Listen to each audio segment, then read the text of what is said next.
నమస్తే. భగవద్గీతలో 9వ అధ్యాయం రాజవిద్య రాజగుహ్య యోగంలో 32వ శ్లోకము.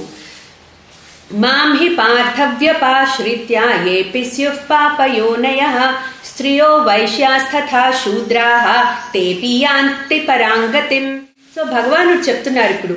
సో ఒక అధర్మాత్ముడే గనక భక్తి వల్ల ధర్మాత్ముడుగా మారి నన్ను పొందగలిగినప్పుడు ఇంకా నువ్వెందుకు నన్ను పొందలేవు అర్జున?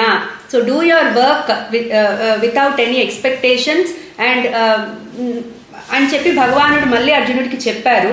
సో ఇప్పుడు ఏమంటున్నారు? మాం హి పార్థ వ్యపాశ్రిత్య. అర్జున, సో ఎవరైతే పాపపు జన్మ కలిగి ఉంటారో, అంటే వాళ్ళ పాపాల వల్ల వాళ్ళు లోవర్ బర్త్స్ తీసుకుంటారు, అంటే ఈవెన్ మనిషిగా పుట్టినా కూడా వాళ్ళ మైండ్ ఆ లెవెల్లోనే ఉంటుంది. సో పాపపు జన్మలు తీసుకుంటారో అటువంటి వాళ్ళు స్త్రియో వైశ్య తథా శూద్రాహ. ఇక్కడ స్త్రియో అన్నారంటే ఇక్కడ ఆడవాళ్ళని అన్నట్టు కాదు. స్త్రీ అంటే ఏంటంటే ఎవరి మైండ్ అయితే ఇమోషన్స్ వల్ల ఆబ్జెక్టివిటీ ల్యాక్ అవుతుందో, అంటే దేన్ని కూడా ఆబ్జెక్టివ్ గా చూడలేరు వాళ్ళు, అంటే ఒక పాజిటివిటీ ఉండదు, అటువంటి వాళ్ళని భగవానుడి స్త్రీ అని ఇక్కడ చెప్తున్నారు. స్త్రీ అంటే ఆడవాళ్ళని అంటలేదు. సో అట్లా ఎవరి మైండ్ అయితే క్లౌడ్ అయిపోయి ఉంటుందో ఇమోషన్స్ వల్ల, వాళ్ళ బుద్ధి ఇంటెలెక్ట్ సరిగా వర్క్ అవుదో అటువంటి వాళ్ళ గురించి చెప్తున్నారు.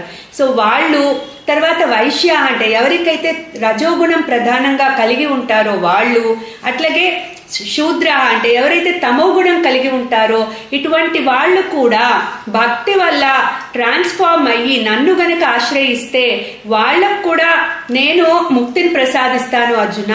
సో అంతే భగవానుడు చాలా ఓపెన్ గా చెప్తున్నారు.